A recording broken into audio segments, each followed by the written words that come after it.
Eu vou falar de pé aqui, acho melhor, mas gostaria de agradecer ao Sinaenco por essa oportunidade e parabenizar o Rubens e o presidente pela iniciativa de implantar essa área de educação corporativa.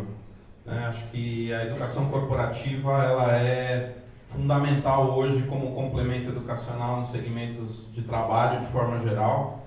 A nossa formação acadêmica muitas vezes ela não é suficiente para complementar, né, as nossas necessidades de conhecimento no exercício das nossas atividades.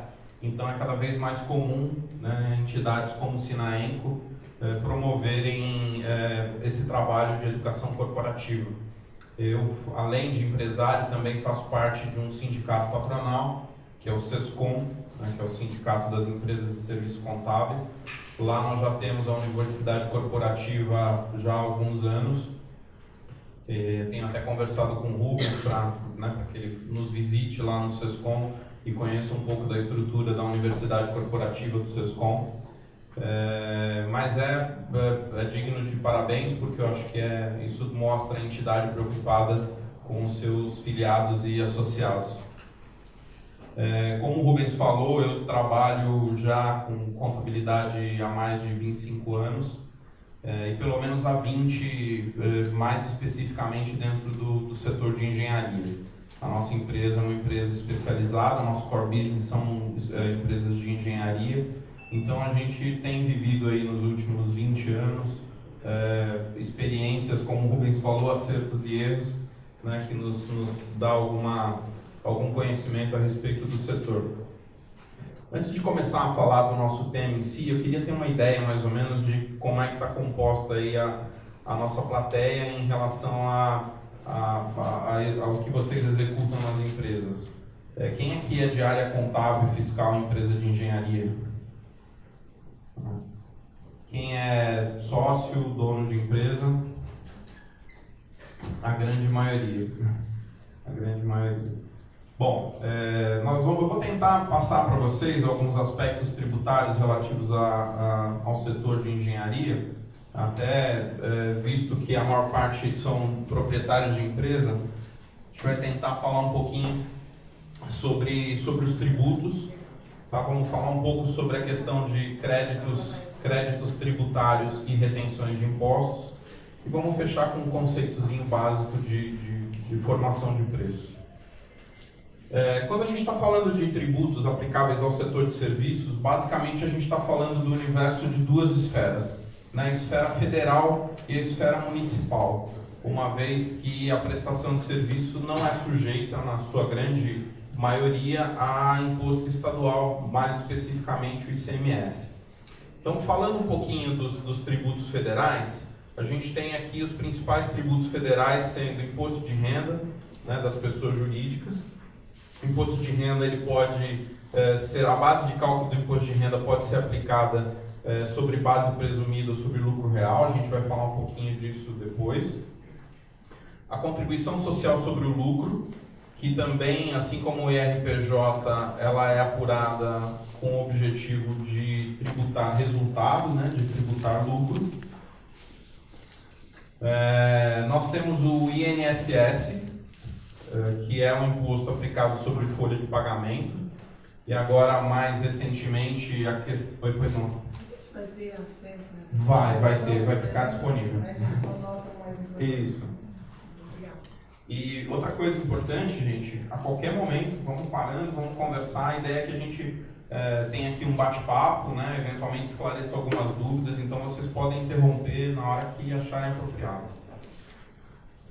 Temos o INSS, né, sobre folha de pagamento, e mais recentemente tivemos uma mudança de possibilidade aí com a desoneração, que é o imposto sobre faturamento. Que não é aplicado na engenharia especificamente, né? A CPRB ela não foi estendida para a engenharia consultiva, mas para a construção sim. Então, muitas vezes a gente tem empresas de engenharia que também fazem execução de obra, então no caso específico da execução de obra, a CPRB é aplicável. Aliás, isso é uma dúvida que eu queria ter aqui, que eu queria perguntar. Dentre as empresas que estão aqui, tem empresas que também fazem execução de obra ou só a parte de engenharia consultiva? Engenharia. Ah, vocês também executam, né? Ah, interessante. Então, no caso das empresas que também fazem execução de obra, é permitido, né, nos últimos anos, fazer o pagamento da contribuição previdenciária através da CPRB, que a base é o faturamento e não a folha de pagamento. Mas isso só para execução de obra e não para engenharia consultiva. Além desses, nós temos o PIS, né, o Programa de Integração Social e Formação do Patrimônio do Servidor Público, que é também uma contribuição federal, administrada pela Receita Federal, apurada mensalmente com base no faturamento, né? O PIS é um imposto aplicado sobre faturamento, diferente do imposto de renda, que é um imposto aplicado sobre lucro. No caso do lucro presumido, você presume o lucro, então você faz um cálculo sobre o faturamento, mas a base de cálculo do imposto de renda e da contribuição social é o lucro. E no caso do PIS, é o faturamento. E além do PIS, temos também a COFINS, que também é um imposto federal aplicado sobre faturamento. Então a base de cálculo do PIS é o faturamento, da COFINS também é o faturamento, e as alíquotas elas vão variar de 0,65 no caso do PIS até 1,65. 0,65 para empresas do lucro presumido, 1,65 para as empresas do lucro real. No caso da COFINS, o imposto vai variar de 3% para quem está no lucro presumido e 7,6% para quem está no lucro real. Quem aqui sabe se a empresa está no lucro real ou lucro presumido? Lucro presumido, quem está? Lucro presumido, vocês? Lucro real? Ok, a maioria é lucro presumido. Isso até é um ponto interessante, né? Porque a presunção de lucro para empresas de engenharia, ela é bastante alta, né? Como é para todos os serviços de forma geral, que é 32%. Então, quando você está calculando um imposto para uma empresa tributada pelo lucro presumido no setor de engenharia, você presume que 32% do faturamento dela é lucro. O que atualmente no Brasil é um absurdo, né? Aliás, isso é uma das coisas que mais me revolta, porque a presunção de lucro para quem vende mercadoria é 8%. Então, eles entendem que quem vende mercadoria tem 8% de lucro sobre venda de mercadoria e quem presta serviço tem 32%.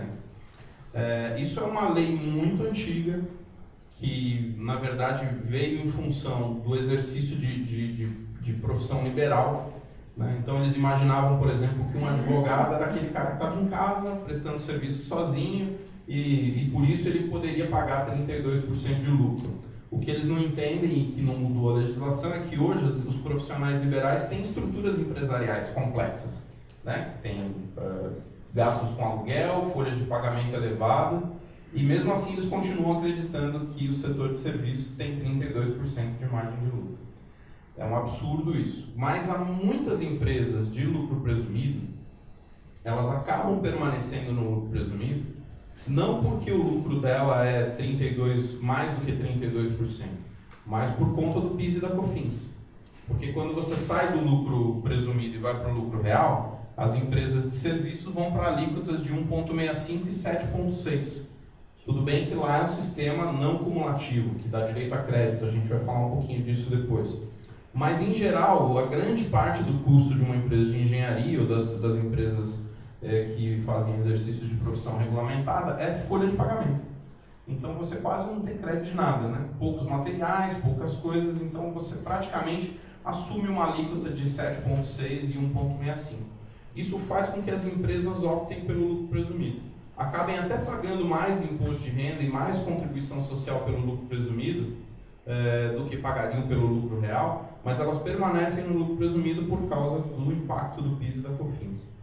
Então hoje, quando a gente... Pois não, pode falar. O ISS não está aqui ainda, mas também para o ISS. O ISS ele é aplicado de forma igual para lucro real e lucro presumido. A base é faturamento e a alíquota é a alíquota definida pelo município. Não vai mudar a tributação do ISS em função da escolha de lucro real e lucro presumido.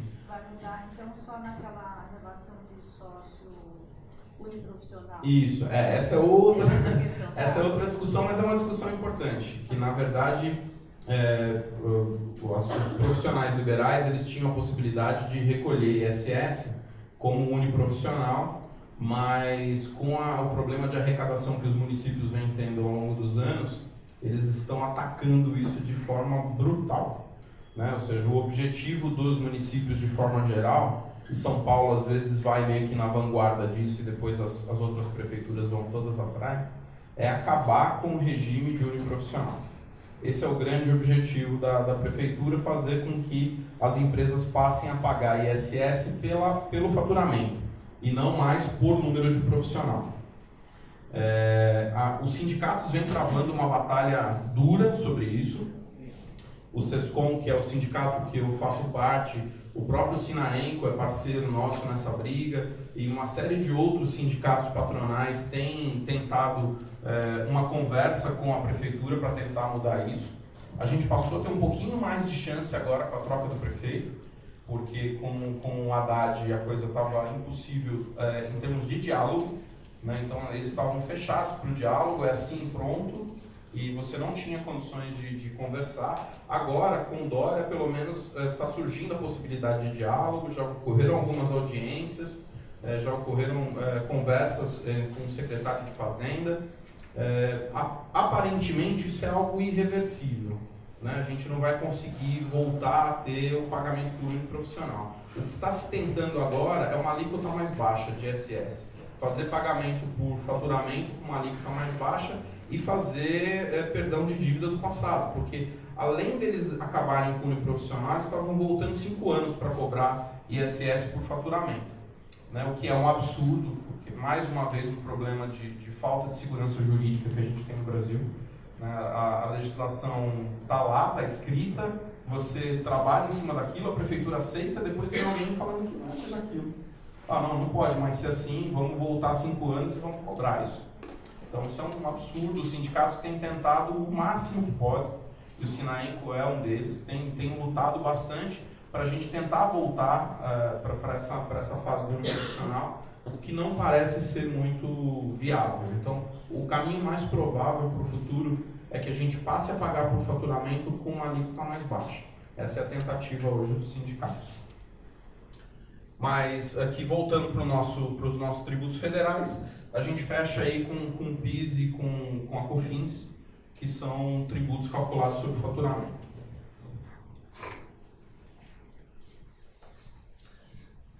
O ICMS não é aplicável ao setor de serviços de forma geral, mas eu coloquei o ICMS aqui por um detalhe importante. As empresas que fazem execução de obra civil e que, portanto, movimentam mercadoria, né, as empresas de construção civil, as empresas de montagem, essas empresas acabam movimentando o material e, portanto, elas, apesar de não serem contribuintes do ICMS, elas precisam ter inscrição estadual e cumprir todas as obrigações acessórias que um contribuinte do ICMS cumpre. Então, as empresas de prestação de serviço com execução de obra, elas têm a obrigatoriedade de serem inscritas, de terem inscrição estadual e de fazerem a escrituração fiscal das notas fiscais de movimento de mercadoria.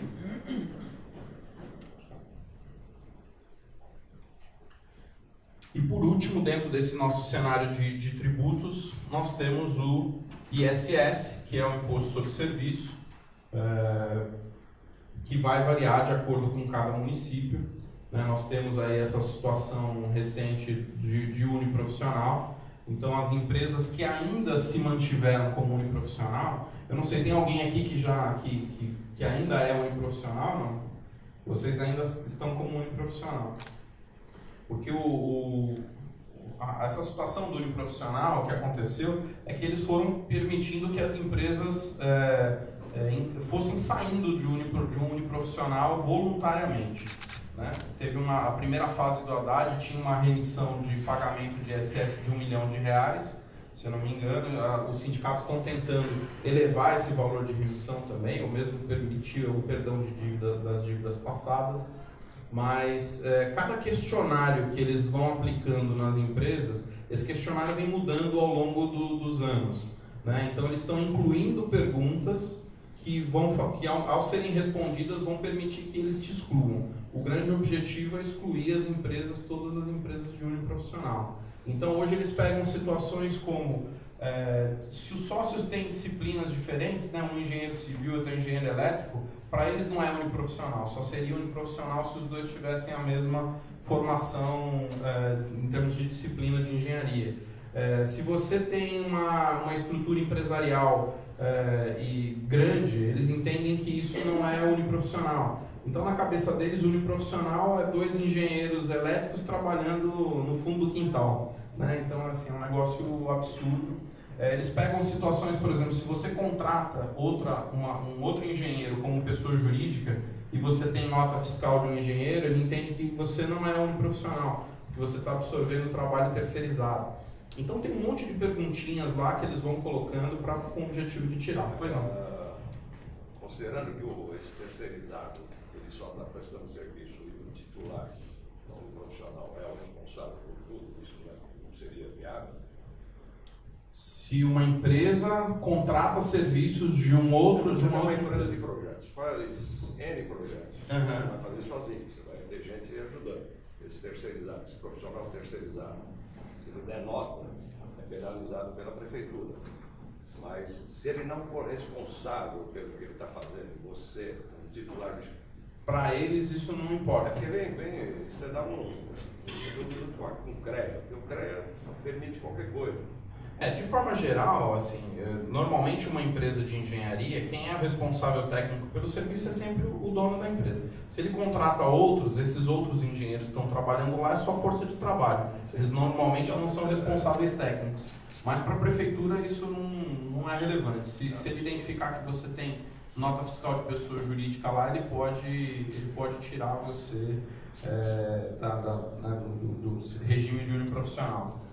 Hoje tem alguns absurdos, até assim, se você está registrado na junta, ao invés de estar registrado em cartório, eles também tiram. Ou seja, eles estão buscando qualquer subterfúgio para poder desenquadrar as empresas, porque o objetivo é arrecadatório, né? O que eles querem é ter uma arrecadação maior. Pagamento por uniprofissional, você está pagando uma taxa anual lá pelo número de profissionais que você tem na empresa. Então a arrecadação é muito menor do que seria por faturamento. Mesmo se eles partissem para uma alíquota mais baixa, de 2%, por exemplo, ao invés de 5%, ainda arrecadariam mais do que arrecadam hoje com o uniprofissional. Então, o grande objetivo da prefeitura é acabar com o regime de uniprofissional. Esse é o ponto-chave.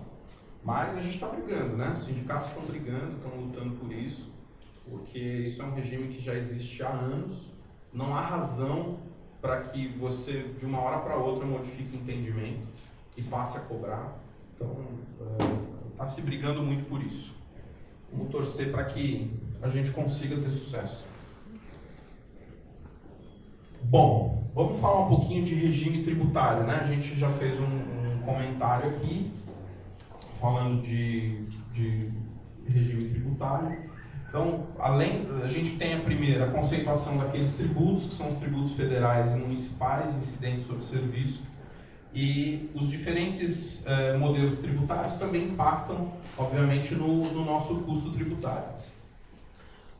O primeiro modelo tributário que a gente tem aqui é o do lucro real, como a gente disse, onde as empresas pagam imposto de renda e contribuição social com base no lucro.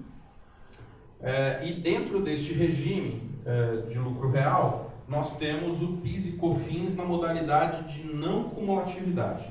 Isso é a regra geral. Nós temos algumas exceções, como no caso, por exemplo, das empresas de construção, né? As empresas que executam construção civil, empreitada, montagem, essas empresas, apesar de estarem no lucro real, podem optar pelo PIS e COFINS cumulativo, que é aquele que você não faz apuração de crédito. Então isso é um benefício interessante, é uma legislação que tem sempre uma data, é um benefício que tem sempre uma data estipulada de validade, que vem sendo renovada ao longo dos anos. Atualmente, se eu não me engano, ela vai até 2018, mas provavelmente isso não deve ser mudado. Então, empresas de construção podem permanecer no lucro real e pagar PIS e COFINS a 3,65. Mas é uma exceção. As demais empresas puramente de engenharia, né, de engenharia consultiva, estando no lucro real, vão ter que pagar PIS e COFINS a 9,25, né, 7,6 de COFINS e 1,65 de PIS, podendo apurar crédito. Mas lá na frente a gente vai falar um pouquinho de crédito. Nós temos o lucro presumido, né, o lucro presumido ele é apurado com base no faturamento através de um percentual de presunção. Como a gente estava falando, 32% para serviços, 8% para as empresas comerciais. E o lucro presumido ele tem uma restrição atualmente, né, que é uma limitação. Empresas que faturam mais de 78 milhões de reais por ano não podem ser optantes do lucro presumido. Elas precisam recolher pelo lucro real obrigatoriamente. Tá? Agora, empresas com faturamento até 78 milhões de reais podem fazer a apuração pelo lucro presumido. Nesse caso, né, no caso do PIS e COFINS, pelo regime cumulativo, pagando 3,65 sobre faturamento, não sendo permitida a apuração de crédito sobre insumos e sobre as compras utilizadas na produção. Nós temos o Simples Nacional também. Né? O Simples Nacional é uma história interessante. Né? O Simples Nacional começou para as empresas comerciais, de forma geral, no início. Né? Era praticamente impossível você colocar um serviço dentro do Simples. Todos os serviços de natureza intelectual não podiam entrar dentro do Simples Nacional. Então, as empresas de profissão regulamentada, todas elas eram vedadas de adesão ao Simples. Então, empresas de engenharia, advogado, contabilidade, tudo que tem conselho, né, não podia entrar dentro do regime do Simples. Só podiam entrar serviços básicos, serviço de mecânico, ou seja, serviços que eles consideravam que não eram de natureza intelectual e que não tinham regulamentação por conselhos. A briga começou a ficar grande, né? Ou seja, todos os setores começaram a pedir para que fosse possível aderir ao Simples, e a Receita Federal foi criando tabelas, né? Várias tabelas. Hoje o Simples de Simples não tem nada, né? Ele é extremamente complexo para você conseguir enquadrar na tabela correta e tudo mais. E aí chegou um momento que o governo percebeu que essa era uma briga sem muito sentido, né? Ele falou, bom, vamos fazer o seguinte, vamos deixar todo mundo entrar no Simples e vamos criar uma tabela que o governo entenda que seja interessante em termos de arrecadação. E foi isso que aconteceu. De um determinado momento para cá, qualquer empresa, desde que obedecidas essas regrinhas aqui embaixo, né, ou seja, que não sejam pessoas jurídicas constituídas como cooperativa, empresas que não tenham participação de outra pessoa jurídica, o Simples só permite sócio pessoa física, e pessoas jurídicas cujo sócio titular seja administrador equiparado de outra pessoa jurídica com fins lucrativos, desde que a receita global ultrapasse o limite da receita. O que significa isso? Lá atrás, né, o brasileiro é muito esperto, muito criativo, né, quando começou a surgir a questão do Simples, ao invés do cara ter uma empresa de 7 milhões e 200, ele tinha duas de 3.600 para poder ficar dentro do Simples.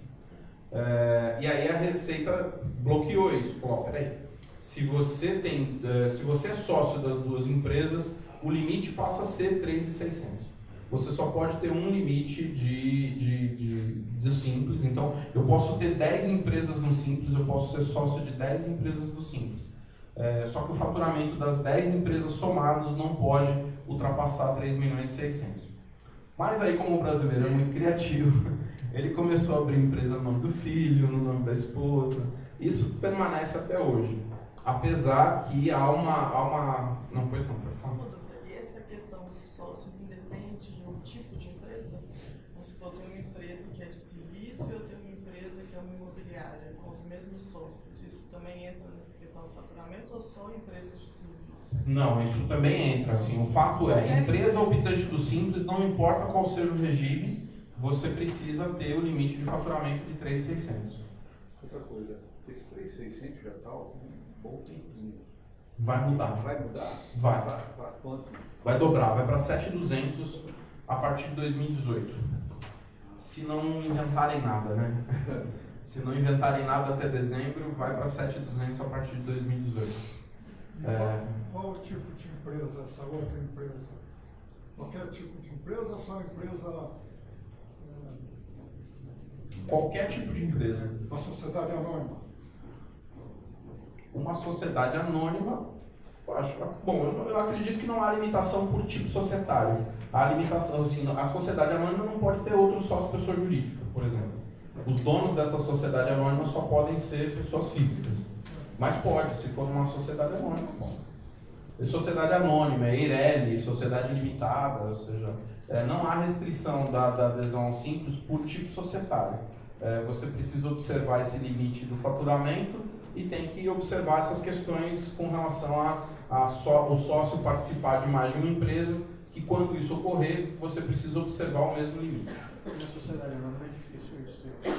Eu nunca vi pessoalmente, porque... Como vai saber se os sócios têm outra empresa, quem são os sócios efetivamente? Pode ser assim? Capital fechado, capital aberto com certeza não, mas capital fechado você tem os sócios definidos, né? Você consegue ter a definição do sócio pelo estatuto. Agora, se for capital aberto, acho que nem cabe aqui. Eu pessoalmente não me lembro de ter. Quando você ultrapassa o limite de 3.600, o que acontece? Assim, você passa a ficar excluído a partir do ano seguinte. Mas aí posso voltar de novo. É automático ou eu tenho que... Você tem que sempre observar o seu faturamento do ano anterior. Então, vamos imaginar que em 2016 você estourou o limite do Simples. Okay? Você faturou 5 milhões de reais em 2016. Você permaneceu no Simples até o final do ano, pagando uma alíquota um pouco mais alta. Quando chegou agora em janeiro de 2017, você teve que optar por lucro real ou por lucro presumido. Passou o ano de 2017 inteiro nesse regime. Chegou no final do ano, você faturou 3 milhões. Em 2018, você pode optar pelo Simples novamente. Porque em 2017, você não ultrapassou o limite de 3 milhões e 600. Você sempre observa o total de faturamento do ano anterior para poder se enquadrar no regime no ano seguinte. Não sei se ficou claro, mas... Não. Claro. Acho que isso não é automático. Você tem que fazer. Você tem que fazer o pedido. Não é automático. Essa era a segurança, se era automático. Não é automático. Não, porque na verdade o que eles querem é fazer com que as empresas continuem pagando o máximo de imposto possível. Então eles não vão facilitar a sua vida.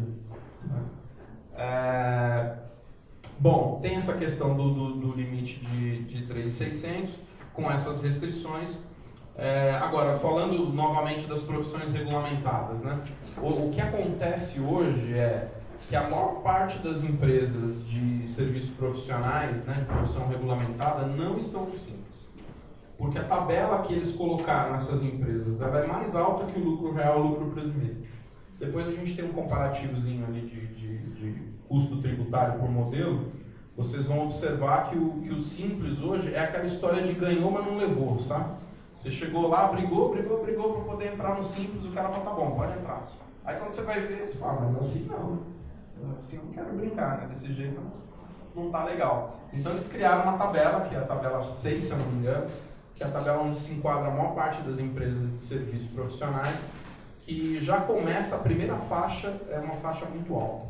Porque o Simples, como vocês sabem, ele tem a alíquota definida por volume de faturamento. Então é uma alíquota progressiva. Se você tem um faturamento de um determinado valor, a alíquota é X, se o faturamento sobe, a alíquota vai subindo também. Então hoje, se você pegar o lucro real e o lucro presumido, você tem uma carga tributária só para o ano todo. Se você entra no Simples, você sabe como começa, mas não sabe como termina. Porque aí vai depender do volume de faturamento. Isso fez com que o Simples ficasse absolutamente desinteressante para quem é. Esse faturamento é trimestral, né? Pelo que eu lembro, esse faturamento é por trimestre, não pode ultrapassar um certo valor no trimestre, porque se você trabalha, não lembro qual é o valor, se ultrapassa, você paga mais imposto. O que eles dizem porque é que... trimestral, entre 3 faturamentos seguidos, ou num trimestre, se você faturar mais de um X, tua alíquota tem uma penalidade de 10 ou 12% de cima. É que na verdade o faturamento, quando você está falando quando a gente está falando de Simples, eles consideram sempre a soma do faturamento dos últimos 12 meses para te enquadrar na alíquota. Não, até aí tudo bem, mas depois, durante o ano, por exemplo, se eu faturei janeiro, fevereiro, março, acima de um certo valor, não interessa a coisa. Acho que é 900, ou 500 mil, ou 100 mil, não é um valor bem baixo. Você tem uma penalidade de 10% no aumento. É que você vai para a próxima faixa, né? Se você Não, ele tem uma mais. multa de 10%, que é diferente. O adicional de imposto de renda? Ah, sim, pode ser o adicional de imposto de renda. Isso, adicional de imposto de renda, sim. Porque o adicional de imposto de renda, a gente vai falar também um pouco lá sobre o adicional de pega imposto de no renda. pulo, né? O adicional de imposto de renda é 10% a mais de lucro, mas eu não sei quanto que isso reflete na taxa. Não, reflete na taxa do bastante, simples. porque você paga isso e depois dá uma paulada em cima. Mas assim, o simples realmente não ficou interessante. Aí você tem que deixar de faturar naquele mês, joga para o mês seguinte, o cliente fica contente. E é isso que é triste no Brasil, né? Porque você precisa desacelerar o seu crescimento para poder sobreviver em termos tributários, né? Isso é extremamente injusto, porque hoje tem empresa que quando está para atingir o limite de 3,6 milhões para de faturar para poder ficar no simples. É um absurdo, o governo deixa de arrecadar, né? Não existe uma transição razoável entre o simples que o cara está pagando e o lucro presumido ser estourado. Você sai de um determinado limite para uma carga tributária muito mais alta. Então as empresas acabam tendo que ficar usando esse tipo de subterfúgio que não é correto. O simples é o EPP, empresa de pequeno porte. É isso. E as microempresas. Então, aí é o seguinte, quando você vira para lucro real, coisa parecida, sai da EPP, você começa a perder concorrência, porque o EPP ela tem 10% de vantagem numa concorrência. Esse que é o grande... E essas faixas não são atualizadas já há muito tempo. Exatamente. Então o que acontece? Às vezes compensa você manter o simples para ganhar em concorrência, senão você acaba perdendo tudo quanto é concorrência. Isso aqui é... Você ia fazer uma pergunta, né? Pois é. Vou emendar dele só. O EPP está ligado ao simples, não necessariamente. Não, na verdade, assim, empresa de pequeno porte, microempresa e empresa de pequeno porte são as empresas que podem aderir ao simples. Podem, mas elas não são obrigadas a estar no simples. Né? Empresa de pequeno porte, eu posso faturar 100 mil reais por ano e estar no lucro presumido se eu quiser. A minha pergunta antes era, o simples eu não conheço, ele é uma única alíquota? Isso. Melhora nisso, é uma única alíquota para todos aqueles outros que a gente... É uma única alíquota para tudo aquilo que a gente viu lá atrás. Todos os tributos federais, inclusive o INSS. Qual o requisito para mim ser EPP, se eu posso, como EPP, optar por outros sistemas? Volume de faturamento. Então, que é os 3.600. Que é os 3.600.000. Então, se você for uma empresa... vai mudar também para 7.200, a EPP vai ser... Olha, essa conceituação de qual é o limite de EPP, eu não sei se isso está linkado, isso na verdade não está linkado diretamente no Simples Nacional. É provável que sim, é provável que se considere uma empresa de pequeno porte, uma empresa que ainda esteja no Simples. Se para o Simples ela é uma empresa de pequeno porte, não tem razão que para uma concorrência ela não seja uma empresa de pequeno porte. Mas é uma outra legislação, eu posso até ver isso depois para passar para vocês, o que conceitua empresa, microempresa, empresa de pequeno porte, empresa média e empresa grande. Tá, mas eu posso passar isso para vocês depois. Tá bom. Bom, vamos falar um pouquinho de crédito tributário, né? Como a gente estava dizendo, para as empresas de lucro real, você tem o regime de PIS e da COFINS pelo regime não cumulativo. O que é o regime não cumulativo? É aquele que permite que você utilize o crédito da cadeia produtiva anterior, certo? Então, vamos imaginar o seguinte, vamos imaginar uma empresa de engenharia que contrata um engenheiro PJ, né? Esse engenheiro PJ, quando ele emitiu a nota dele, ele pagou PIS e COFINS, certo? Então, quando ele está emitindo uma nota para você, na cadeia produtiva anterior, que foi a emissão da nota dele, ele pagou PIS e COFINS. Então, eu posso usar esse crédito de PIS e COFINS para abater do PIS e COFINS que eu vou recolher na minha empresa. É mais ou menos como o ICMS. né? Vocês são de prestação de serviço, não trabalham muito com ICMS, mas no ICMS vem destacado lá o ICMS da nota, e as empresas comerciais elas podem se creditar daquele ICMS para que na hora que ela emitir a nota dela e calcular ICMS a pagar, ela compense um com o outro. Então, no caso do PIS e da COFINS, esse regime não cumulativo permite exatamente isso, que eu tome crédito do PIS e COFINS da cadeia produtiva anterior. Quem que falou que era de lucro real aí? Acho que tinha 2 colegas. Vocês hoje, é só interessante ter o seu depoimento, vocês fazem apuração de crédito PIS e COFINS, não é isso? Isso é uma caixa preta.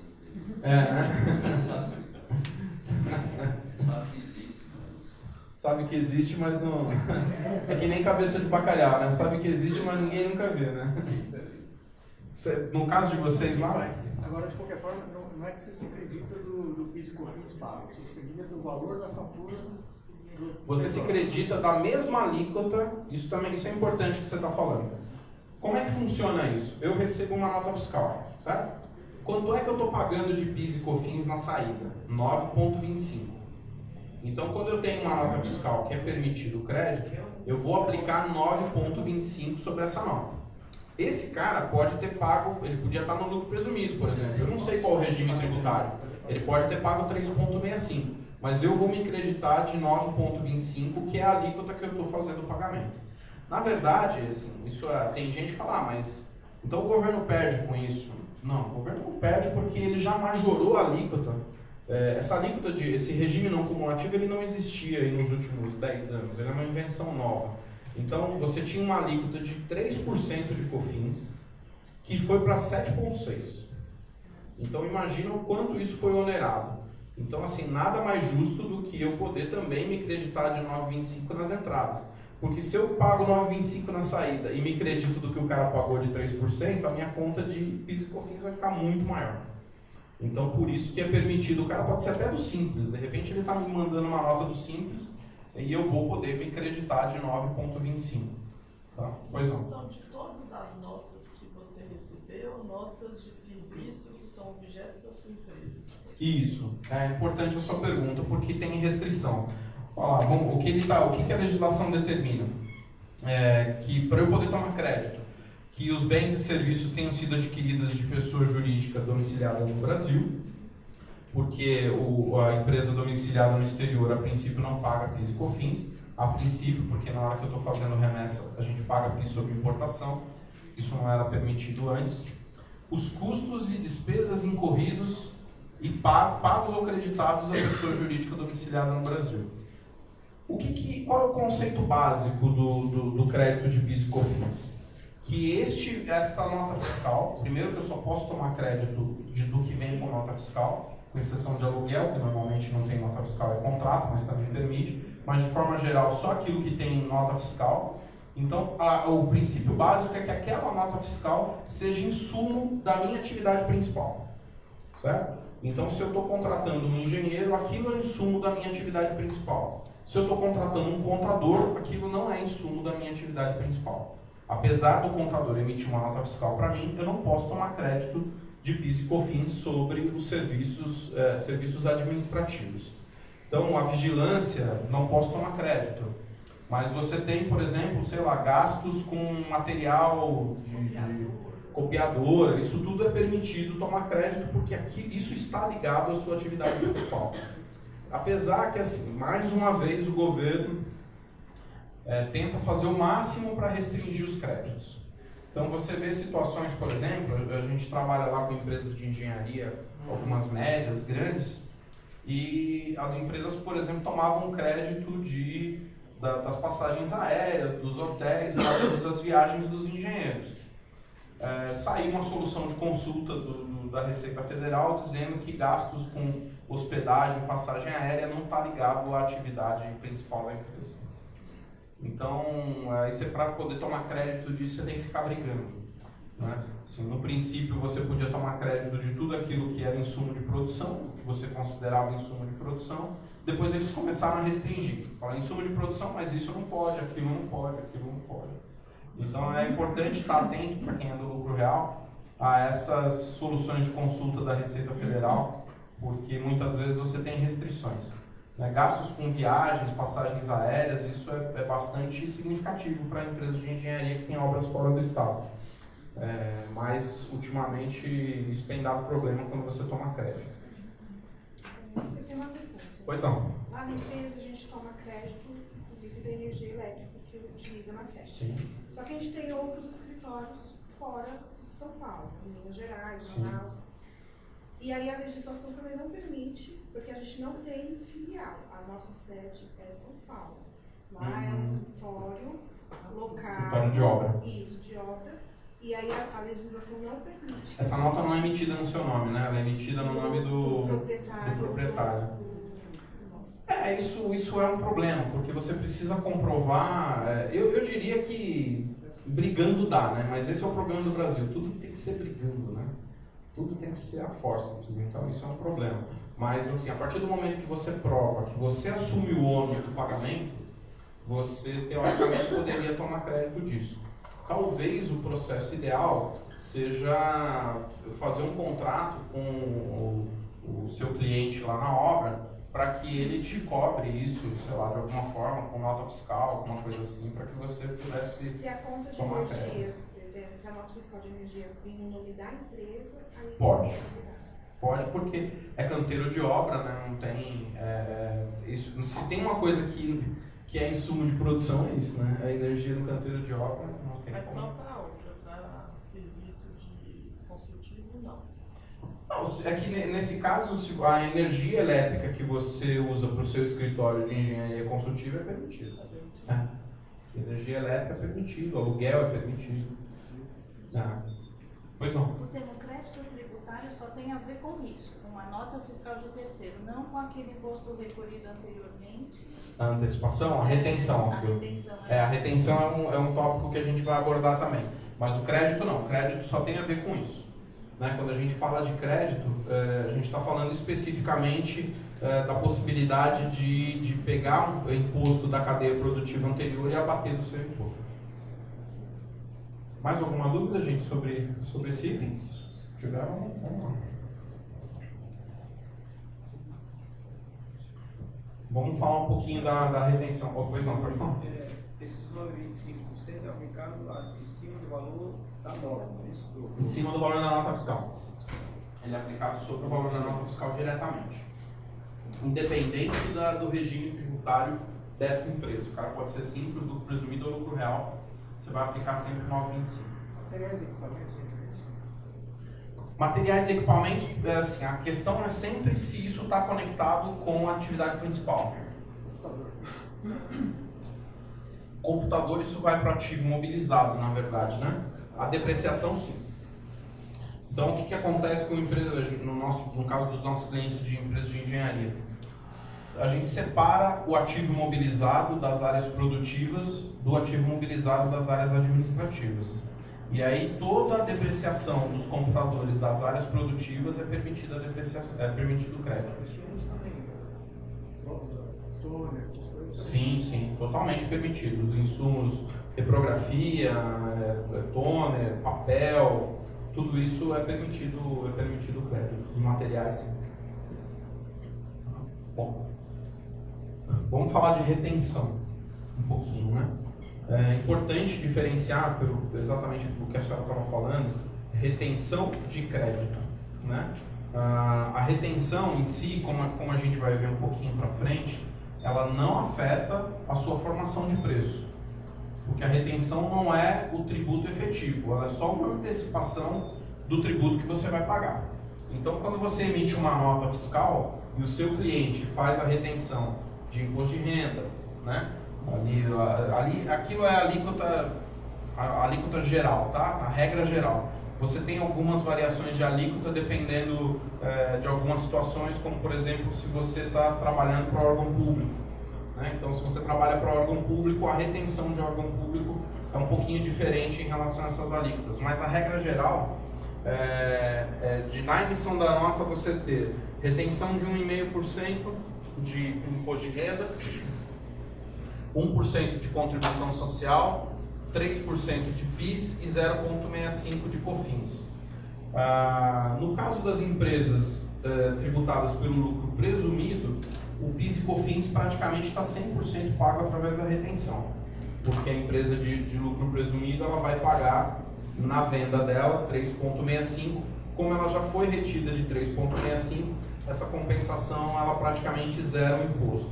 Às vezes você tem uma guia para pagar, porque a retenção pode não ter sido feita ainda, você emitiu a nota no mês, a retenção foi feita só no mês seguinte, então você pode ter situações como essa, mas de forma geral isso é feito para zerar, né? Você já é retido de 100%. Aliás, retenção tributária é outra injustiça cometida com o setor de serviço, né? Quem vende mercadoria não tem retenção de praticamente nada, com exceção da substituição tributária, que é uma outra situação, mas praticamente não é retido de nada. Retenção tributária é feita para antecipar caixa para o governo, porque você pode, por exemplo, estar com prejuízo, não teria que pagar imposto de renda pelo fato de estar com prejuízo, mas ele está te cobrando ali 1,5% todo mês nas suas notas fiscais, e quando você chegar no final do ano, você vai ficar com crédito com o governo, né? Então, essa é uma outra injustiça cometida com o setor de serviços, que é a retenção. Mas a retenção, como eu falei, ela não é tributo, né? Isso é importante porque tem muita gente que confunde isso. Muitas vezes os nossos clientes, alguns dos nossos clientes pedem para a gente poder dar uma olhadinha na tabelinha dele lá de formação de preço, e quando eu vou ver tem retenção no cálculo da formação de preço dele. Retenção de imposto não é tributo efetivo. Ele é antecipação do tributo devido, mas ele não é imposto efetivo. Bom, e temos também a retenção de ISS, né? O ISS, algumas prefeituras fazem a retenção. Isso também foi uma invenção de São Paulo. São Paulo tem esse poder de inventar umas regrinhas aí que os outros acabam seguindo depois. São Paulo fez uma regra que determinava o seguinte: São Paulo fez isso exatamente por conta de muitas empresas que trabalhavam em São Paulo, mas juridicamente eram constituídas nos municípios próximos, né? Santana do Parnaíba, Poá, várias cidades aí que a alíquota do ISS era menor. O que São Paulo fez? Falou: olha, você tomador de serviço, você comprou um serviço de alguém, esse cara emitiu nota para você, ele está sediado em São Paulo? Não. Então ele precisa estar cadastrado em São Paulo, senão eu vou fazer retenção de ICMS, de ISS dessa empresa. Senão você é obrigado a fazer a retenção de ISS dessa empresa. Com isso ele obrigou todas as empresas dos entornos a começar a fazer o cadastro. Quando essas empresas começaram a fazer o cadastro, São Paulo começou a pedir provas de que essas empresas de fato existiam nesses municípios. Quando a empresa não conseguia provar que ela de fato existia lá, São Paulo não aprovava o cadastro e a empresa tinha que ser retida.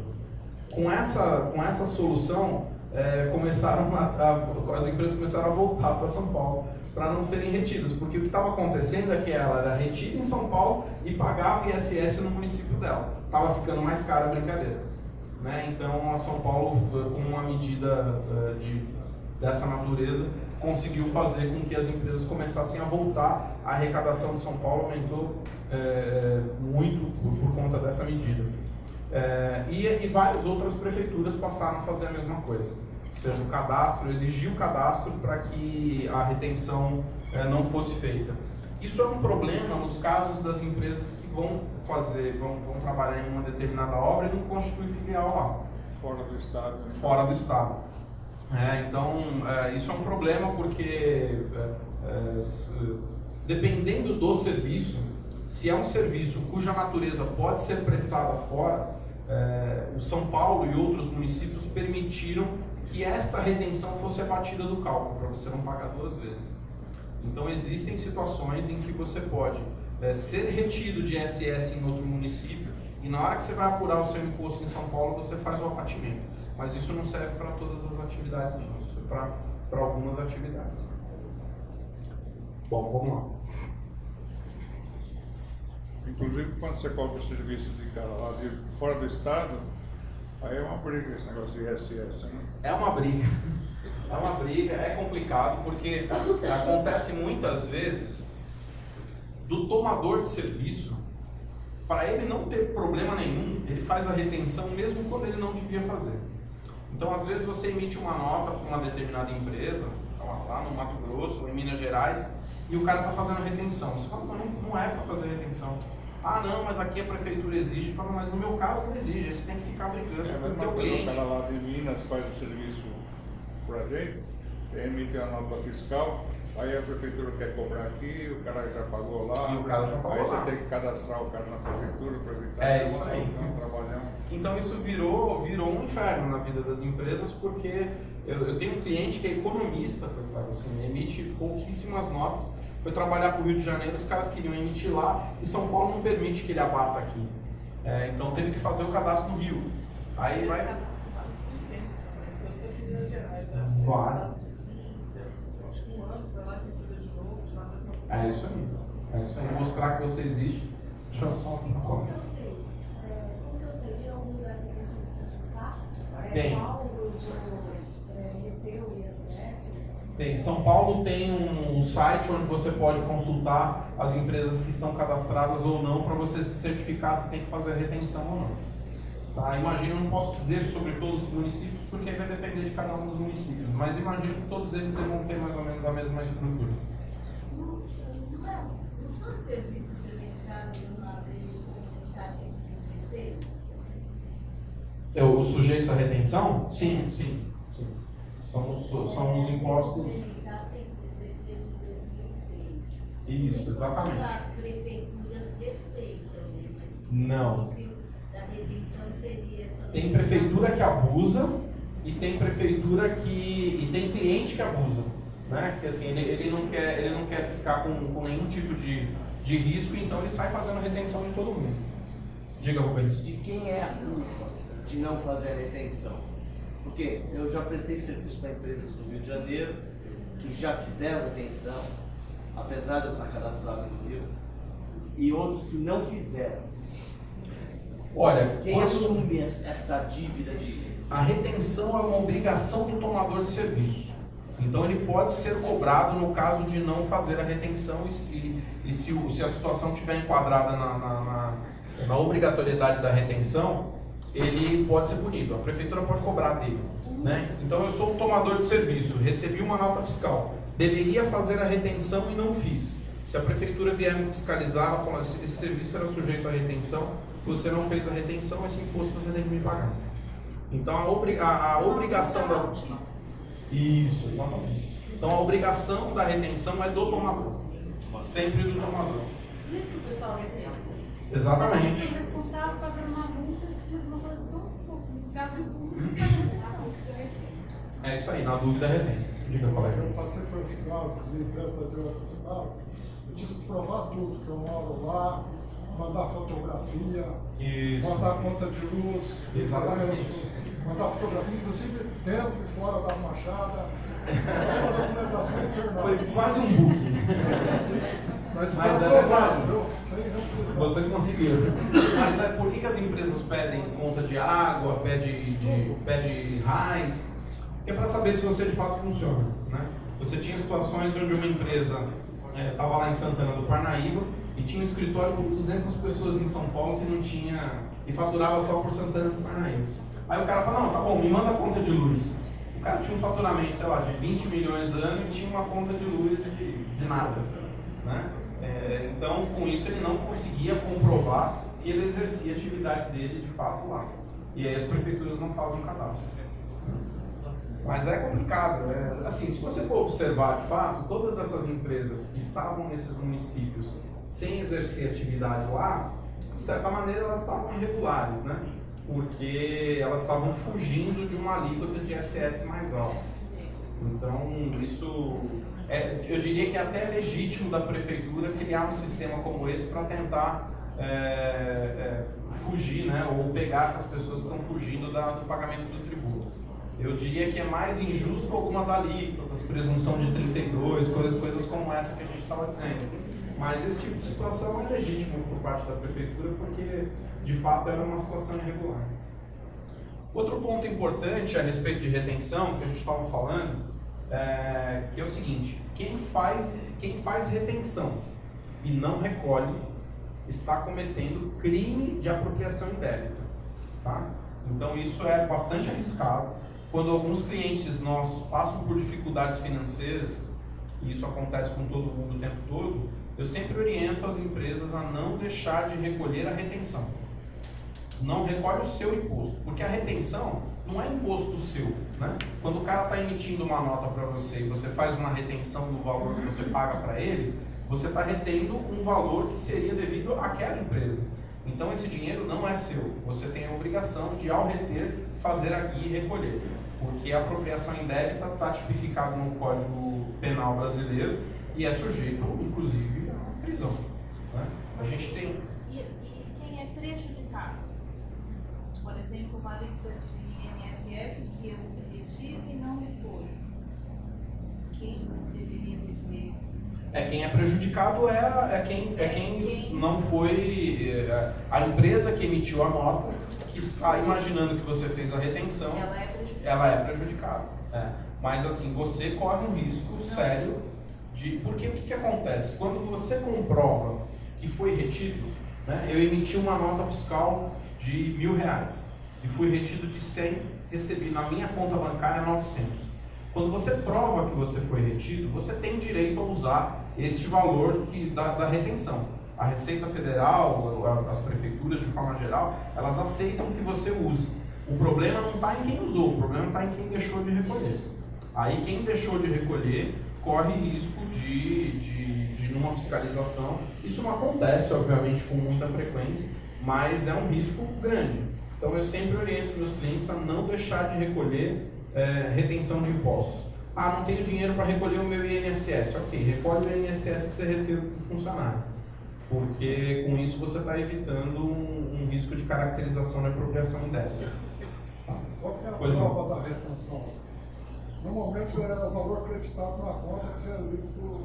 Isso. Mas tem um documento no final do ano, né? Tem. Isso tem virado um outro problema sério na vida das empresas no dia a dia, porque quando chega no final do ano, as empresas fazem a DIF, né? Que é uma obrigação acessória que mostra todos os impostos retidos ao longo do ano. Empresas desorganizadas muitas vezes não têm um controle adequado disso. Então ela fez a retenção da sua nota, mas não informou na DIF. E aí quando você vai fazer o seu imposto de renda, por exemplo, você está se apropriando lá de um imposto de renda na fonte de um e-mail que o cara reteve de você, mas isso não apareceu na DIF da empresa que fez a retenção. De forma geral, você vai acabar caindo, não seria uma malha fina, mas você vai acabar caindo numa fiscalização da Receita. Porque o que a Receita faz? Ela compara todo o imposto de renda na fonte que você está colocando na apuração do imposto com todas as DIFs, né, os informes de rendimento das empresas para as quais você trabalhou. Quando isso não bate, a Receita te manda uma notificação. Você vai fiscalizar o... Ela fala assim, ó, você usou R$10.000 de retenção, mas as fontes pagadoras estão informando 8. E muitas vezes, na maioria das vezes, o seu 10 está correto. É o cara lá que fez errado. Aí você tem que sair ligando para o teu cliente, pedindo para ele retificar a DIF. Ou, em último caso, quando você não consegue isso, você tem que fazer prova da retenção. Tira uma cópia da nota, tira uma cópia do extrato bancário, mostra que você recebeu com o valor retido, apresenta isso para a Receita Federal e ela vai aceitar. Vai dar um trabalho desgraçado. Você quer perguntar alguma coisa? Não?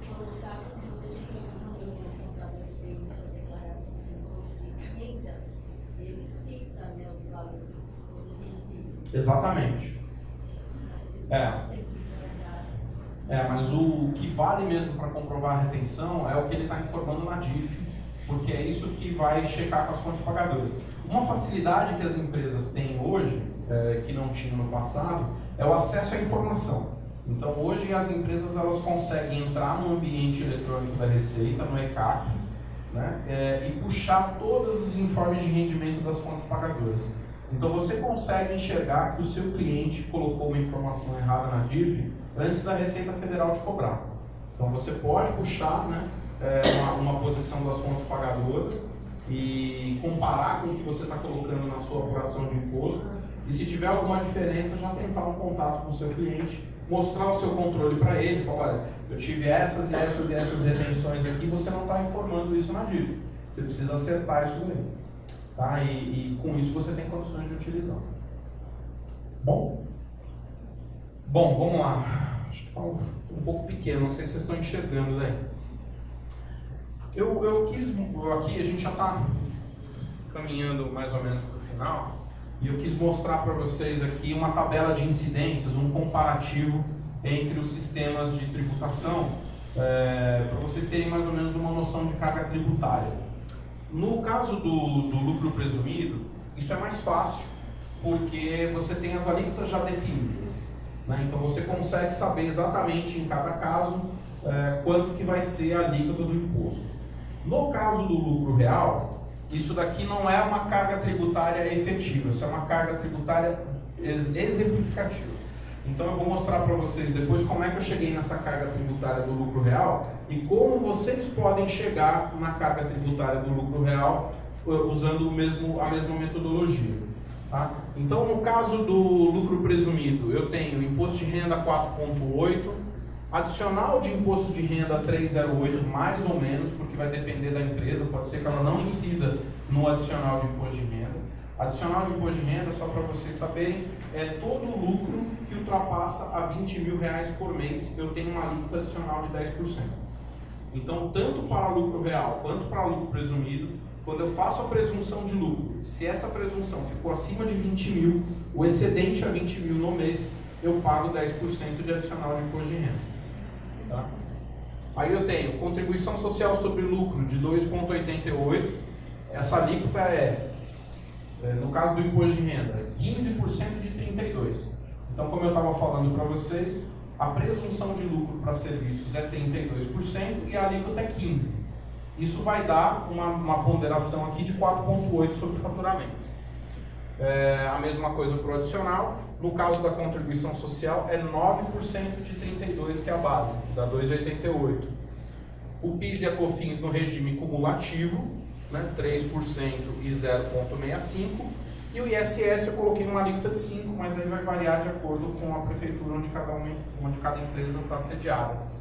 Isso dá um total de 19,41% do lucro presumido, considerando um ISS de 5%. Se o ISS for mais baixo, essa taxa vai cair um pouco. No caso do lucro real, eu estou com exceção do ISS, que é uma alíquota fixa sobre o faturamento. Todas as alíquotas que eu estou calculando ali são alíquotas ponderadas. Eu vou mostrar para vocês como é que vocês chegam nisso. Então vamos lá. Como é que eu posso fazer um cálculo das alíquotas ponderadas no caso do lucro real? Quando você faz a sua apuração de lucro real, você vai chegar, por exemplo, no imposto de renda pessoa jurídica, certo? Eu estou simulando ali uma empresa que tem 20 milhões de faturamento e que pagou 650 mil reais de imposto de renda. Se eu dividir 650 mil reais por 20 milhões, eu vou chegar numa alíquota ponderada ali de 3,25.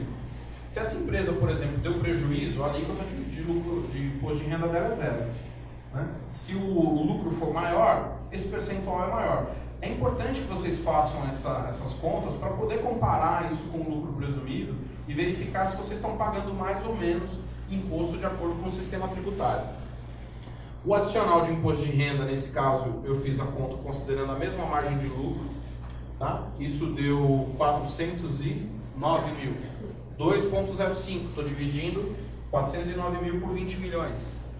A contribuição social, mesma coisa, né? Estou dividindo o valor da contribuição social pelo faturamento, cheguei numa alíquota.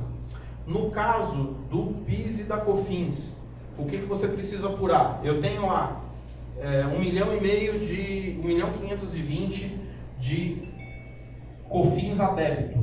Aí eu vou pegar todos os créditos que eu tive, né? Ali estou simulando um crédito de 1.064.000, eu chego num valor de custo efetivo de COFINS de 2,28. Por que isso é importante, gente? Porque tem muita empresa que está no lucro real, que na hora que vai fazer sua tabela de preço, coloca 9,25 de PIS e COFINS. Tudo bem, se você quiser, né, ter uma margem maior e tal, mas efetivamente você precisa colocar o seu custo efetivo com PIS e com COFINS. Você não pode colocar a alíquota cheia se você tem crédito de PIS e COFINS sobre insumos. Claro que a gente sabe que no caso das empresas de engenharia, os créditos são muito baixos, né? Normalmente você acaba tendo um custo efetivo de PIS e COFINS maior do que os 3,65 do lucro presumido. Mas eu também não posso colocar 9,25 direto, né? A gente precisa calcular esse custo ponderado. A mesma coisa para o PIS, né? Eu pego lá o PIS a débito, o PIS a crédito, chego no custo efetivo e depois esse custo efetivo eu divido isso por faturamento. Essas alíquotas ponderadas aí são as alíquotas que eu coloquei aqui no caso do lucro real. Então, nessa situação específica, eu estou com 15,02% de custo de lucro real. Ela pode ser 22, ela pode ser 17, isso vai depender muito da situação de cada empresa. Mas vocês podem, né, quem trabalha com lucro real pode fazer essa continha lá e ver como é que fica essas alíquotas ponderadas.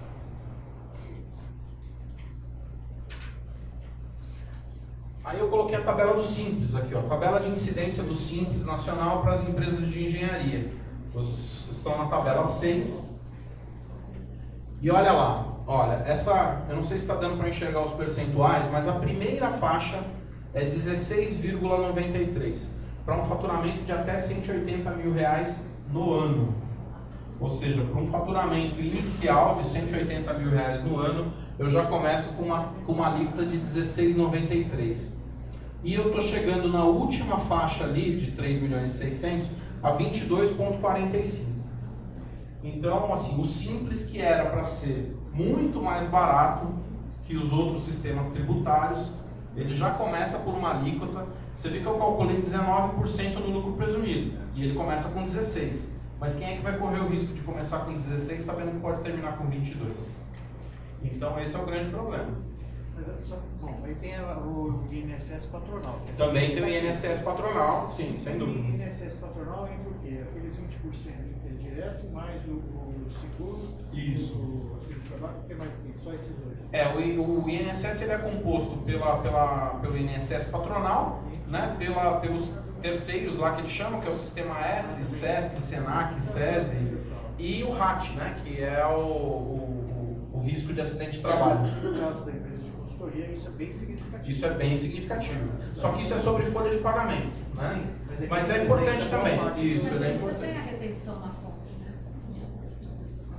Só no caso de construção, de empreitada. A empresa de engenharia consultiva não tem retenção de INSS. A gente gera um crédito que é um absurdo, nunca consegue. É que isso é um outro absurdo, na verdade, né? Assim, as empresas que fazem construção civil são retidas de 11% de INSS se não estiverem na desoneração. Quando está na desoneração é 3,5%, mas se não estiver na desoneração, elas são retidas de 11%. Empresas com faturamento elevado passam a ter uma retenção de 11% e é muito significativo. Essa retenção de INSS normalmente é maior que o INSS sobre folha. A gente tem 15 de 11, na verdade, por ser dragagem. Mesmo assim, os volumes são... E aí você passa a ter um crédito de INSS que é muito maior do que o INSS da sua folha. E aí você fica acumulando crédito, né? Então isso é um problema. Essa forma que estão se usando hoje para pedir esse crédito de volta, isso é seguro? Parece um monte de empresa, né? Advocacia, né? Realmente a gente tem, porque realmente é um crédito. Não, mas parece tanto milagre. Não, nesse caso específico, né, isso não é tese de advogado, né, porque tem muito advogado que chega lá, né, nas empresas com as teses. Eu não sei se tem algum advogado aqui, mas eu sempre falo para os meus clientes o seguinte: quando chegar alguém aí oferecendo uma tese maravilhosa, então conversa com a gente, né, porque eu não sou contra que as empresas entrem, mas o cara precisa entrar sabendo do risco que ele está correndo, porque em algumas situações esses escritórios têm o melhor dos mundos, porque ele te oferece a tese, ele ganha sobre o que ele chama de success fee, né, taxa de sucesso, sobre o que você consegue reter. Agora, se você for autuado, ele te defende. É bacana isso, né? Então ele ganha duas vezes. Mas no caso do INSS, por ser um crédito... Não, ele é totalmente legítimo. E você não precisa de escritório de advocacia para fazer isso. Existe instrução normativa, ordem de serviço da Previdência, que detalha exatamente como você tem que fazer para poder fazer o pedido de crédito de INSS. Então você mesmo pode fazer, ou o seu contador, não sei se você é da contabilidade ou não, mas a sua empresa de contabilidade pode te oferecer esse serviço, você não precisa de advogado para isso. Agora, qual é a questão do INSS? Quando você faz uma solicitação de crédito de INSS, você está sujeito a ser fiscalizado pelo INSS para poder verificar a legitimidade do crédito. Então, eu sempre falo assim, você não pode ter telhado de vidro, né? Porque senão, às vezes, você faz uma solicitação de crédito e quando o cara sai do escritório, você está com débito em vez de crédito. Porque eles vão tentar fazer isso. Bom, mas olha, assim, a Previdência ela tem feito isso ultimamente com mais velocidade. A gente faz lá os pedidos de restituição de crédito de INSS para os nossos clientes. A gente tem recebido esse dinheiro de volta, porque a Previdência sabe que isso é devido e em muitas situações você não dá conta de usar o crédito de INSS. Mesmo no caso das empresas que estão na CPRB, tem acontecido um movimento interessante agora, porque às vezes você compara a CPRB, que é a contribuição por receita bruta, com o INSS de folha. Aí você percebe que o INSS de folha é mais barato, então você não faz a opção pela CPRB. Tem empresa hoje que está fazendo a opção pela CPRB, mesmo sendo mais cara a CPRB, só para ele não ser retido de 11%. Porque quando ele está na CPRB, ele é retido de 3,5%. Então ele prefere pagar mais INSS para não gerar tanto crédito. Porque é um crédito difícil de retornar. Você não tem liquidez. Né? Às vezes a margem do projeto está ficando de crédito de INSS, aí não adianta nada. Então hoje não adianta só comparar se a CPRB é mais barata que o INSS sobre folha. Você tem que ver o impacto da retenção. Então eu tenho um cliente optando por CPRB, mesmo tendo o INSS mais barato que folha, só para não ser retido de 11%. No nosso caso não vale a pena, porque como é 15 de 11, aqui tem um ponto que é assim. Mas, mesmo assim, ainda gera crédito possível. Você é privilegiado, porque a maior parte, imagina quem está sendo retido de 11%. Não, sim, é que os volumes de faturamento são diferentes. Tem muito material, tem muita coisa envolvida. É que você tira o material e tributação serviço. O faturamento ele é alto, apesar do lucro não ser muito. Mesmo assim, gera um crédito. Então você tira 85% de material e sobre os 15% você retém 11%. Entendi. Bom, vamos lá. Só tirar Pois não. 22,46, pegando a última declaração, 22,45. Mas você considerou já algum abatimento do INSS? Não, ainda não. Ali tem, não, essa é a alíquota cheia. Quer dizer, tem que fazer diferente. Essa é a alíquota cheia, né? Então, mas assim, o que você chama de abatimento de INSS? É que você vai pagar de imposto em cima do faturamento. Isso. Só que eu estou me apropriando, estou deixando de pagar uma parcela de INSS que tem que compensar esse valor. Mas você fala no caso de você. Mas no caso de você pagar INSS sobre outra forma? Não. Eu não tenho lá já o desconto do INSS da parte patronal, não vou deixar de pagar? Não, é que quando você está no Simples, você não paga INSS, você paga o INSS dentro da alíquota do Simples. Então já está lá dentro. Já está lá dentro. Então, se eu tivesse o mesmo faturamento e estivesse no regime normal, eu ainda teria que acrescer o INSS de folha. E a minha alíquota não seria 22, não seria acho que aquele 19 que você colocou. Isso, mais ou menos. Mais ou menos. Então, quer dizer, mesmo estando no Simples, tem que fazer essa conta. Tem que fazer. O que ele está colocando é importante, porque aquele 19,41 que eu coloquei lá, ali não tem INSS sobre folha. Porque é impossível você saber, mas dá para você fazer a representatividade daquela mesma maneira lá que a gente fez a conta. Porque eu posso ter um funcionário e ter um INSS de folha muito baixinho, ou eu posso ter 100 funcionários e um INSS extremamente elevado. Então eu preciso também considerar o efeito do INSS sobre a minha alíquota geral, naquele caso ali 19,41, pode virar os 22 que está lá. É que isso é uma situação muito individual, né? Cada empresa precisa olhar para dentro do seu negócio, fazer as continhas e verificar quanto é que fica essa conta. Isso é algo que a gente faz constantemente para os nossos clientes, que é o comparativo de sistema tributário. Né? Se o cara está no lucro presumido, eu simulo o lucro real e vejo quanto ele pagaria para saber se ele está pagando mais ou menos. E vice-versa. Se está no lucro real, eu simulo o lucro presumido para poder ver se ele tem um imposto menor. Porque lucro presumido, isso também é uma coisa importante de falar. Quando você tem casos de empresas de montagem que fazem empreitada e tudo mais, o lucro presumido com fornecimento de material, ele não é 32%, ele é 8%. Ele é o mesmo lucro presumido das empresas comerciais. Então, quando as empresas de montagem com as quais eu trabalho, por exemplo, boa parte delas estão no lucro presumido, porque a presunção é 8%. Aí é mais comum você ter uma empresa com uma margem de 12% de lucro, aí com presunção de 8%, o lucro presumido é mais interessante. Né? É que é difícil você ver empresas com margem de lucro superior a 32%. Né? Esse cara encontrou a fórmula do sucesso. Né? Não é muito fácil de achar empresas com margem de lucro de 32%. Mas de 8% já passa a ser uma alíquota bem mais razoável. Então, quando há fornecimento de material, fiquem atentos porque vocês podem usar a presunção de 8%. E eu tenho visto, acabei de pegar um cliente novo nosso, uma empresa de engenharia lá de Pernambuco, e o cara estava pagando 32%. Né? A empresa estava pagando 32% e o trabalho dela é engenharia, né, serviço, com fornecimento de material. Faz empreitada, trabalha para as companhias de saneamento lá de Pernambuco. Então o trabalho dela, ela é contratado com fornecimento de material. Então estava recolhendo de 32% de bobeira, perdendo muito dinheiro.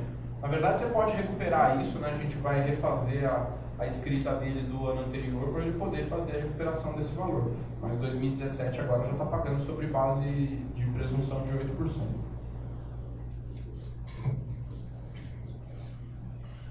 Bom, vamos lá.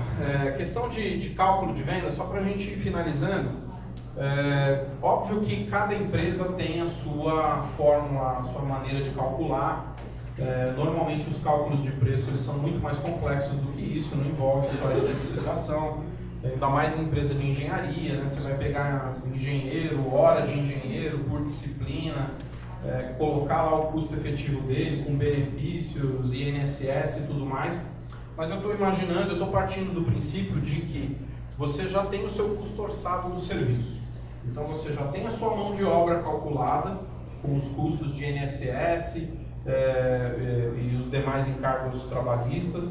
Você já orçou efetivamente o que você vai ter de material, aluguel. Então você chegou na sua base de custo orçado para serviço. E aí a gente tem uma formulinha para poder fazer a definição do preço de venda, onde você tem ali o percentual de imposto que está embutido. Né? Então você tem custo orçado dividido por essa equação de impostos mais overhead mais lucro. O que eu chamo de overhead aqui? Custos indiretos e despesas administrativas. Tá? Esse é o overhead da empresa.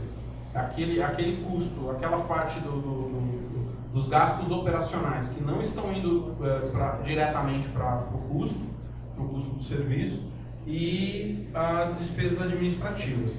Isso também é facinho de calcular. Né? Fala em BDI. Isso. Alguns chamam de BDI, outros chamam de markup, cada lugar tem um nomezinho diferente, mas se você pegar a soma dos... muitas empresas não fazem a segregação de custo direto e custo indireto. Né? Tem empresa que só tem custo e despesa. Nesse caso, se você só tem custo e despesa, seu overhead é o valor da despesa dividido por faturamento. Você vai chegar no percentual. Isso é um percentual médio. Eu estou fazendo uma continha aqui para a gente só acompanhar. Estou simulando aqui uma venda onde eu tenho R$10.000 de custo orçado. Tá? E aí eu estou lá no lucro presumido, tenho lá aquela carga tributária de 19,41. Estou simulando um overhead de 25%, que é uma margem mais ou menos de mercado. Algumas empresas têm mais, outras têm menos. E estou projetando um lucro de 20%. Tá? Então, fazendo essa continha, eu vou ter 10.000 dividido por 0,3559. Depois vocês fazem essa apresentação vai estar disponível para vocês, tá? Depois vocês fazem o comparativo disso. Então, de um custo de 10.000, eu chego num preço de venda à vista de 28.097,78. Por que eu estou chamando de preço de venda à vista? Porque se você vai fazer um preço de venda a prazo, é importante você embutir também uma taxinha de juros, porque você vai demorar para receber. Tá? Então, se você não tiver uma taxa de juros embutida, no seu preço de venda à vista... Oi? Se receber. É verdade, não está fácil, né? Hoje a coisa tá complicada. A gente tem uma dificuldade enorme de receber. Quando recebe já está feliz, né? Então a gente chega nesse precinho, né? Nesse valor do preço de venda à vista, considerando essa equação. E aí depois aqui a gente faz uma demonstraçãozinha do resultado, considerando aqueles percentuais. Tá? Então eu tive lá a receita, né, que na escola a gente chamava isso de prova, né, a prova dos 9. Então eu tenho lá um preço de venda de 28.097, uma incidência tributária de 19,41, o nosso custo direto de serviço é aqueles 10 mil que a gente colocou na base, as despesas administrativas mais os custos indiretos, que era lá o meu overhead de 25%, e sobra um lucro de 5.619, que dá exatamente 20% do faturamento. Então, esse é um modelinho básico, né? Obviamente, vocês precisam avaliar lá como é que vocês fazem a formação do preço de venda de vocês, pode ter elementos que você queira incluir, inadimplência, por exemplo, aí vocês vão ter que observar a realidade de cada uma das empresas e ver como é que a maneira que melhor se adapta ao caso de vocês. Não existe uma fórmula única para todo mundo, mas esse é um modelinho de partida que vocês podem utilizar. Tá bom, gente? Acho que é isso. Vamos ver, acho que esperar aí. Se vocês tiverem alguma dúvida, eu estou à disposição de vocês, pois não. Tá, tendo observado aí na mídia a tendência do governo federal de alterar a lei do PIS/COFINS para empresas de prestação de serviço. Tomara. Não, eles estão querendo alterar para aumentar. Então não tomara. Mudar o 365 no brasileiro para o 925, para todo mundo. Não sei se tem. Olha, muito tem se falado a respeito de reforma tributária. Segundo o governo, a ideia da reforma tributária não é aumentar a carga tributária do Brasil, é só torná-lo mais simples. Há muito tempo já se fala de unificar PIS e COFINS, né? Já se fala há bastante tempo de unificar PIS e COFINS para tornar um imposto só e ficar mais simples. Mas esse é um dilema brasileiro difícil de vencer, porque os governos, para eles mudarem radicalmente o sistema tributário, eles precisam correr o risco de arrecadar menos. E ninguém quer correr o risco de arrecadar menos. Então, assim, está sempre se rodeando, mas se o cara cria o imposto do cheque, um imposto único, por exemplo, poderia ter um valor de 20% sobre movimentação financeira para simplificar o sistema tributário brasileiro. Mas quem é que quer correr o risco de arrecadar menos e colocar um sistema como esse? Então é difícil, eu acho que nós estamos numa situação complicada, o que fazem são remendos tributários, né? Acabam colocando lá, permitem uma facilidade aqui, beneficiam um setor prejudicando o outro, né? Isso acontece muito no Brasil, e hoje com essa Lava Jato a gente tem percebido mais ainda, né? Que alguns setores da economia conseguem benefícios tributários na base do lobby, né? Quer falar só um pouquinho sobre o diferimento de impostos? No caso de atraso de pagamento ou não pagamento? Está falando de regime de caixa para pagamento de imposto, só quando recebe? Você recebe de órgão público, você pode diferir o imposto ou você não receber. Isso não é só para órgão público, isso pode para... desculpa, senhor.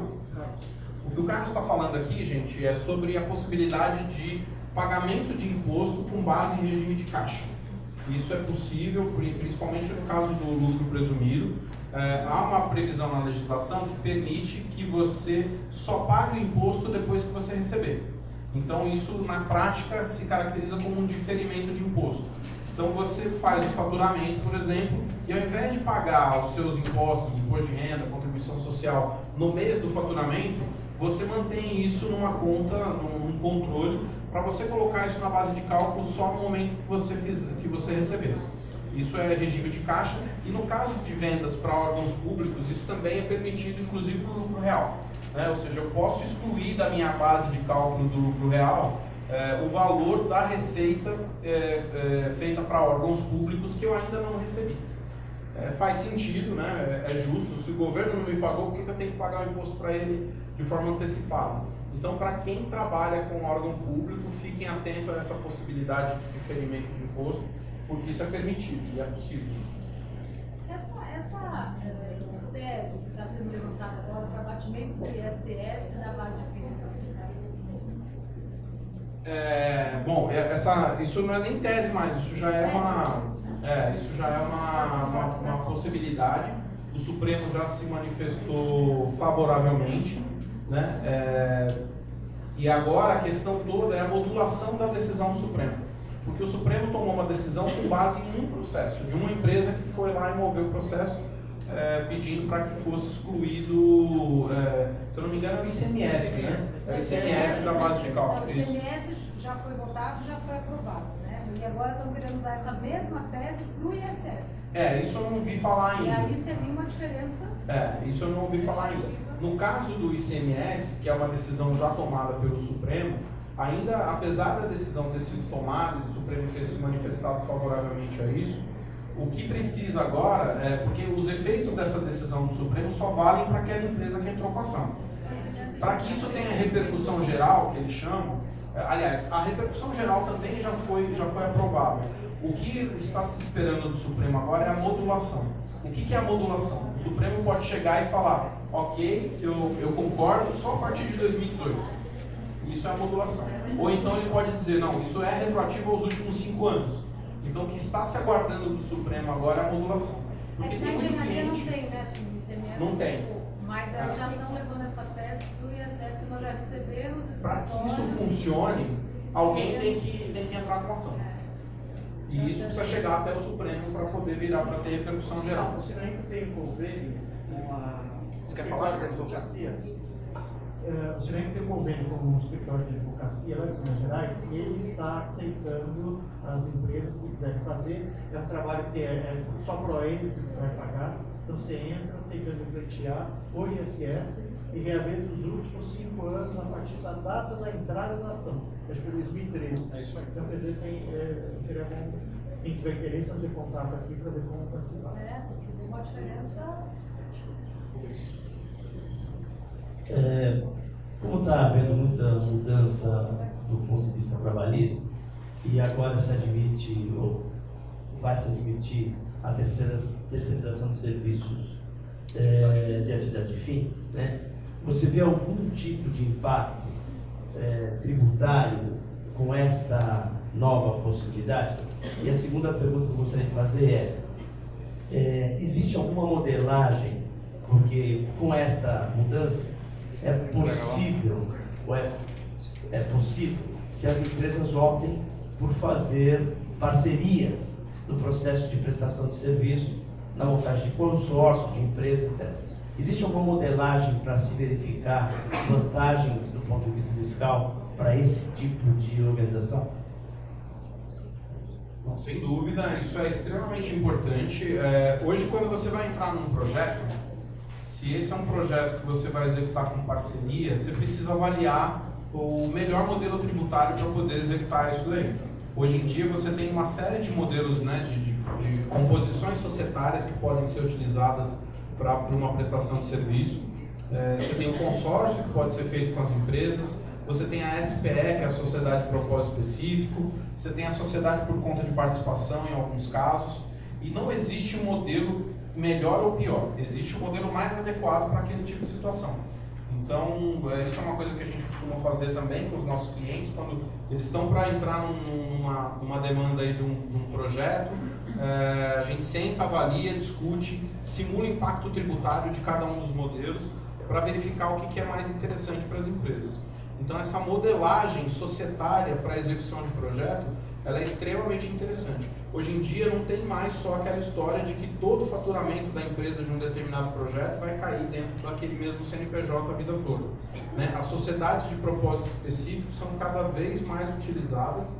Elas podem ser muito interessantes porque você pode ter uma empresa no lucro real, por exemplo, e montar uma SPE do lucro presumido, dependendo da situação, se tem fornecimento de material. Então é importante as empresas ficarem atentas a essas diversas formas de trabalho né, e não sempre naquele método tradicional, pagando sempre o mesmo imposto. Isso sempre de forma legal, isso é permitido, né, a legislação tributária permite isso, de avaliar essas possibilidades de modelos tributários diferentes. Na questão da terceirização que você falou, já é uma prática muito comum do mercado de engenharia trabalhar com terceirizado, né? Mas é importante dizer o seguinte, o risco trabalhista, né, o risco de caracterização de vínculo de emprego, ele não cessa pelo fato da legislação permitir a terceirização de atividade fim, né? A situação que nós tínhamos no passado é que você tinha um risco previdenciário, ou seja, se o INSS fosse lá e verificasse, por exemplo, a terceirização de uma atividade fim, você estava muito mais sujeito a ser autuado pela Previdência. Do ponto de vista trabalhista, os riscos de vínculo de emprego, eles continuam sempre sendo os mesmos, né? Ou seja, o PJ que emite nota sequencial todo mês para a mesma empresa, o PJ que depende economicamente de uma única empresa, o PJ que tem relação de subordinação, tudo isso caracteriza vínculo de emprego e isso não vai mudar com a nova legislação da terceirização, né? Então é importante as empresas se atentarem para isso e sempre que possível, porque nem sempre é possível, tentar amenizar esse tipo de situação, né? Ou seja, se o cara puder trabalhar emitindo nota para mais de uma empresa, isso é positivo, né? Se eventualmente você tiver o que tem acontecido muitas vezes hoje é de vários engenheiros constituírem uma única empresa e nem sempre esses engenheiros trabalham para um único cliente, então a empresa emite nota para uma empresa, para outra empresa. Isso é positivo, porque isso vai tirando as características de vínculo empregatício e torna a contratação desse PJ mais segura, né? Então é importante observar essas características.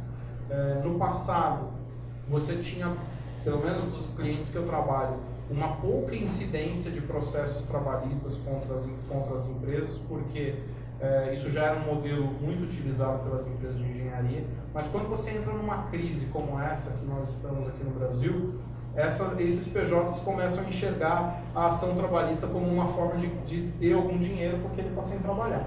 Então, ultimamente, a incidência de processos trabalhistas de PJs, até nos nossos clientes, aumentou assustadoramente, por conta exatamente de um momento de crise. Antes o cara não entrava com ação porque ele tinha medo de se queimar com o concorrente e não poder trabalhar na outra empresa. Hoje ele está um ano sem emprego, ele está pouco se importando se ele vai se queimar com o concorrente. Ele quer garantir a sobrevivência da família dele. Então, a gente precisa tomar muito cuidado com a contratação de PJ e tentar sempre que possível minimizar esses riscos com esses pontos que eu estou falando para vocês. Oi, pois não. Naquela última slide, você colocou, na hora de formar o preço de venda, você usou o percentual de imposto do lucro.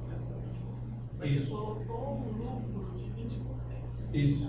Não teria que ser, para valer a pena, tá? No mínimo de 32, quando você entra no imposto do lucro presumido, ou não? Não necessariamente, porque aí na questão do lucro, na verdade, tem muito mais a ver com o mercado, né? Quando você termina de formar seu preço, você tem que ver se ele é competitivo no mercado. O mercado pode não pagar, mas eu falo assim, sem pensar no mercado, ali não teria que ser 32%. Não necessariamente, porque aquele imposto que eu coloquei ali, ele já considera um lucro de 32%.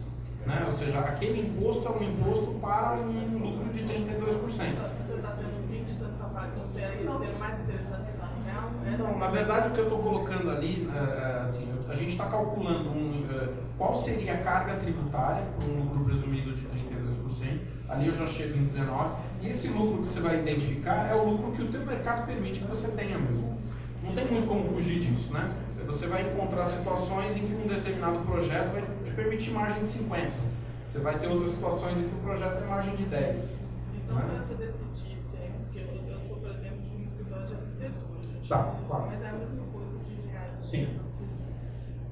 Entre o lucro real e o lucro presumido, que a gente é presumido hoje, mas a gente sempre fica assim, será que valeria a pena ser o real, né? Simular o outro sistema. Eu tenho que simular do ano anterior mesmo, usando essa questão das notas fiscais. Exatamente. A gente acho que até passou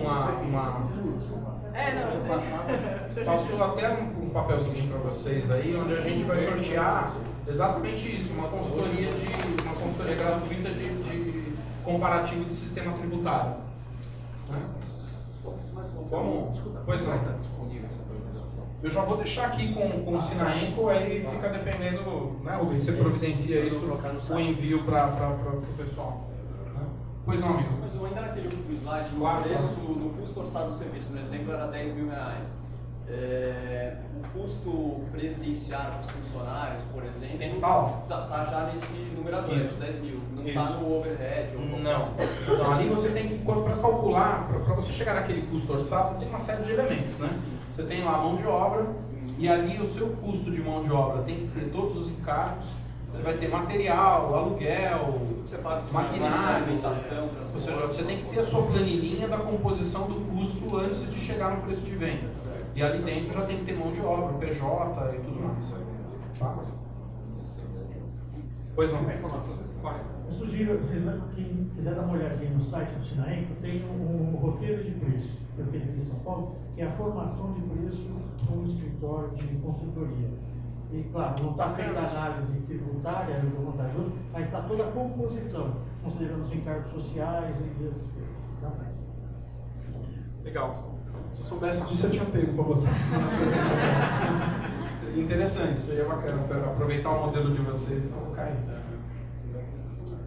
Mais alguma dúvida? Pois não. O senhor falou sobre o EPP, né? A minha empresa, ela tem um nome que não tem o EPP. A denominação EPP vem da Receita. A Receita que me deu o nome. Então eu fiz uma operação contratual, o cara da posta tinha que pôr o nome EPP, mas o EPP veio da Receita, não veio de mim. Olha, eu diria para você que isso pouco importa. Assim. Se você vai entrar numa concorrência e o cara exige que você seja uma empresa de pequeno porte, não é o EPP no nome que vai te deixar fora de uma concorrência. Essa caracterização de EPP, ela vem muito em função dos enquadramentos do Simples.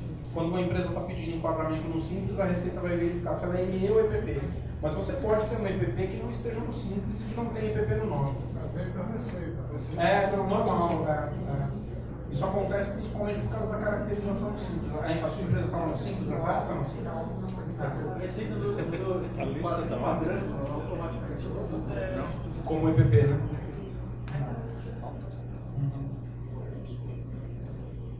Bom, gente, muito obrigado. Foi um prazer enorme aqui passar essa manhã com vocês.